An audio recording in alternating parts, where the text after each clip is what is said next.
بسم اللہ الرحمن الرحیم اللہم صلی وسلم وبارک علی سیدنا محمد وعلی آلہ وصحبہ۔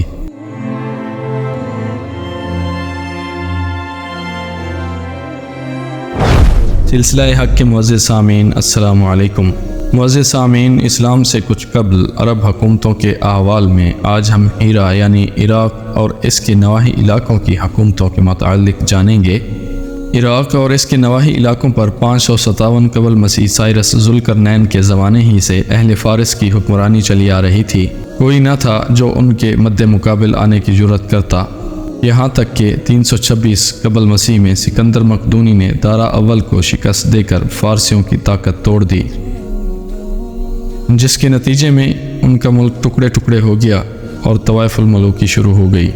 یہ انتشار 230 عیسوی تک جاری رہا اور اسی دوران قحطانی قبائل نے ترک وطن کر کے عراق کے ایک بہت بڑے شاداب سرحدی علاقے پر بود و باش اختیار کی۔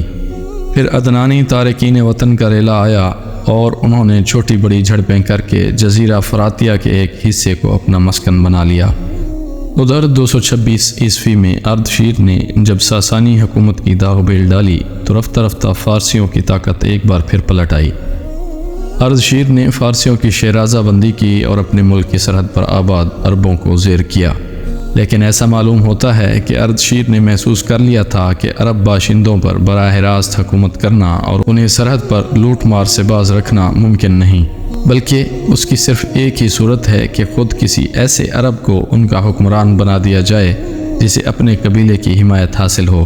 اس کا ایک فائدہ یہ بھی ہوگا کہ بوقت ضرورت رومیوں کے خلاف ان سے مدد لی جا سکے گی اور شام کے روم نواز عرب حکمرانوں کے مقابل عراق کے ان عرب حکمرانوں کو کھڑا کیا جا سکے گا۔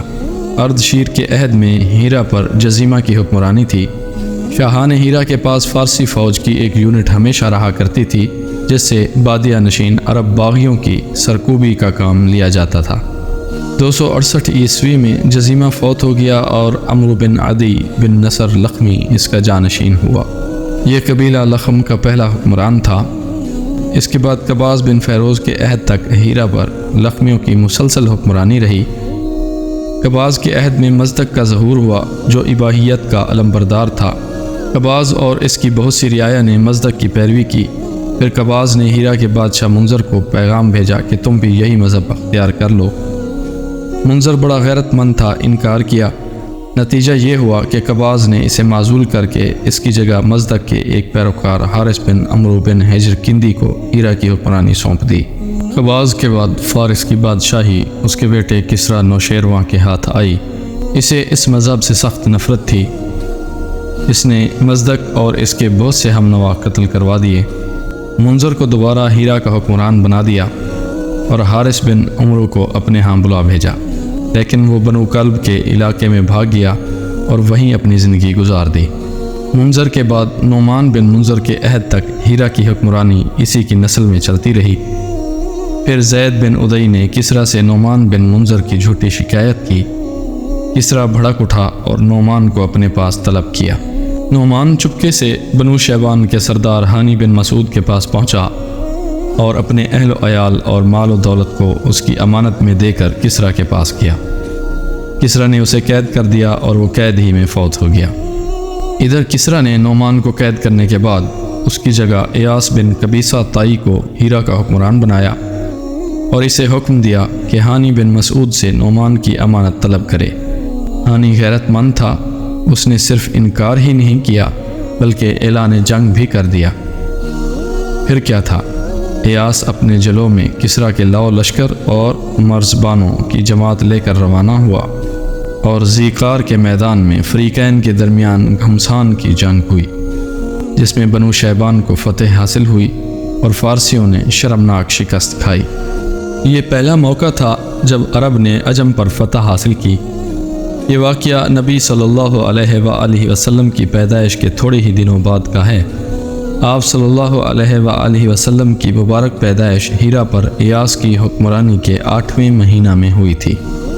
ایاس کے بعد کسریٰ نے ہیرا پر ایک فارسی حاکم مقرر کیا، لیکن 632 عیسوی میں لخمیوں کا اقتدار پھر بحال ہو گیا۔ اور منظر بن معرور نامی اس قبیلے کے ایک شخص نے باغ دوڑ سنبھال لی، مگر ابھی اس کو برسر اقتدار آئے صرف 8 ماہ ہی ہوئے تھے کہ حضرت خالد بن ولید رضی اللہ تعالی عنہ اسلام کا سیلے رواں لے کر ہیرا میں داخل ہو گئے۔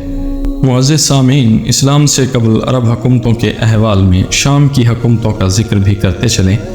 جس زمانے میں عرب قبائل کی ہجرت زوروں پر تھی، قبیلہ قضاع کی چند شاخیں حدود شام میں آ کر آباد ہو گئیں۔